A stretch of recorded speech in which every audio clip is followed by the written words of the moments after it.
Deuteronomio 31:6. Magpakatatag kayo at lakasan ninyo ang inyong loob. Huwag kayong matakot sa kanila, sapagkat sasamahan kayo ni Yahweh na inyong Diyos. Hindi niya kayo iiwan ni pababayaan man.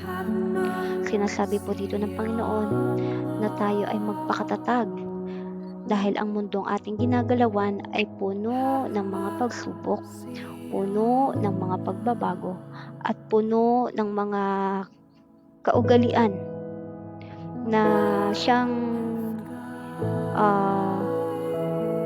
pwedeng magpagiba sa atin, pwedeng magpabago ng ating pananampalataya.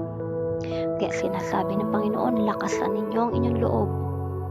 Huwag po tayong pasasakop sa kilos ng mundo.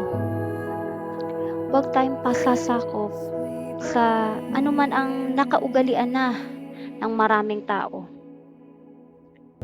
Gusto ng Panginoon na siya ang manguna sa iyo, siya ang mag-lead sa iyo, siya ang umupo sa puso mo at tiyak ang kabutihan at kasaganaan na ibibigay niya sa iyo.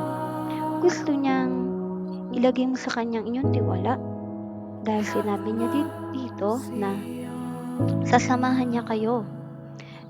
Sasamahan niya kayo na inyong Diyos, hindi ka niya pababayaan, ni hindi ka iiwan.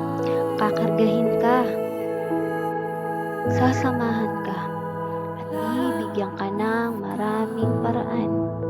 Ang ating dapat lamang gawin ay pagkukulan ng pansin ang ating mga naririnig mula sa Diyos. Ang ating mga nakikita mula sa Diyos. At hindi sa kung ano ang nakikita mo sa mundong ito.